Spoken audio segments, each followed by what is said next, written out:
সেক্টরে তারা আসলে খুবই দুর্দশায় জীবন কাটাচ্ছে, কিন্তু মানুষের তো খেয়ে পরে বাঁচতে হবে।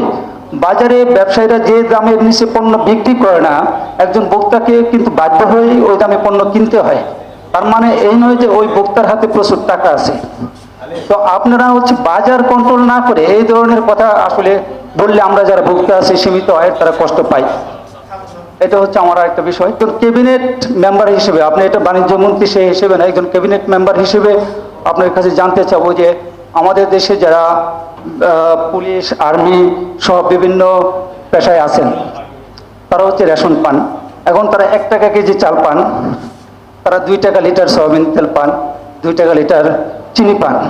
তো তারা কি আসলে, আর আমাদের দেশে যারা অতি দরিদ্র, যাদেরকে আমরা বলি বিজিএফ এর চাল যাদেরকে দেওয়া হয়, এদের চালের দাম 10 টাকা কেজি ছিল, 2 বছর আগে এটা বাড়িয়ে 15 টাকা করা হয়েছে।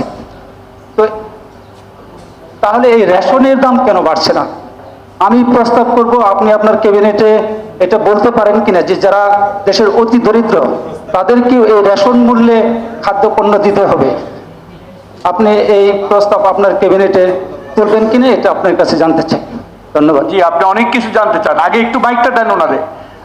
ইনফ্লেশনের বাংলায় ডেফিনেশনটা দেন। ইনফ্লেশন কখন হয় বাজারে? কখন বাজারে ইনফ্লেশন কাকে বলে একটু বাংলায় বলেন আমাকে, আমি তারপরে উত্তর দিতে আমার সুবিধা হবে।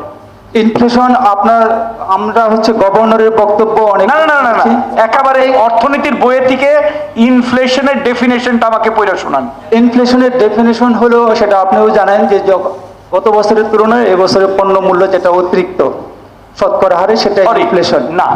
ইনফ্লেশনের ডেফিনেশন হলো যে বাজারে পণ্যের সরবরাহের চেয়ে যদি টাকার সরবরাহ বেশি থাকে তাহলে পণ্যের দাম বাড়ে। এটা হলো ইকোনমিক্স 101-এ বলা আছে। এটাই আমি পড়ছি, আমি হয়তো অত ভালো ছাত্র ছিলাম না, ভুলে যেতে পারি।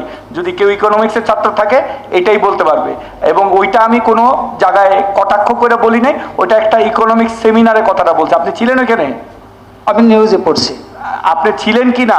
যখন আপনি ছিলেন না, নিউজে পড়ছেন।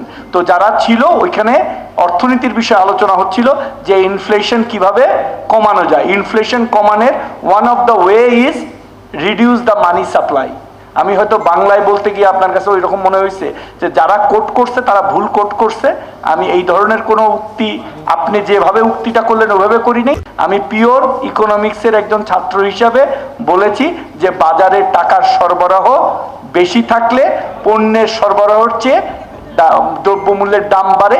এই ব্যাপারে কি অর্থনৈতিক পদক্ষেপ নেওয়া যায়, অর্থনীতিবিদদের কাছ থেকে পরামর্শ চাইছি। ঠিক আছে? আর ক্যাবিনেট মিনিস্টার আমি খুব ছোট মন্ত্রী, অর্ধেক মন্ত্রী, অনেক সিনিয়র মন্ত্রী আছে, তাদের কাছে পরামর্শ দিয়েন, তারা যখন আসবে ওনারা তুলে দেবে। আমি এখনো শিখতেছি, এত বড় চিন্তা করার মতো মন্ত্রীও আমি না, মন্ত্রণালয় আমার না। ধন্যবাদ আপনাকে।